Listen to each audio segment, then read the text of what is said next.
இந்த சனி பெயர்ச்சி ஆனதுக்கப்புறம் பார்த்தீங்கன்னா உங்களுக்கு ஒரு ப்ரொமோஷன் கிடைக்கும், சம்பள உயர்வு கிடைக்கும்.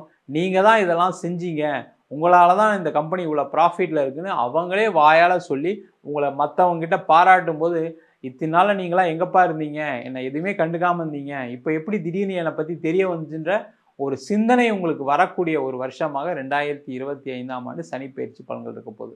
அது மட்டும் இல்லாமல் இந்த காலகட்டத்தில் அந்த கர்மஸ்தானத்தில் சனி பகவான் இருக்கிறதுனால நிறைய பேருக்கு வந்து பார்த்திங்கன்னா திருமணம் சம்பந்தப்பட்ட விஷயங்களில் கைகூடக்கூடிய ஒரு நிலை இருக்குது. இந்த திருமணம் சொல்லும்போது என்ன கேட்டிங்கன்னா, இந்த மிதுன ராசி அன்பர்களுக்கு என்ன பிரச்சனை அப்படின்னா, உங்களுடைய எதிர்பார்ப்புகள் தான் ஒரு முக்கிய காரணமாக இருக்குது திருமண தாமதத்திற்கு.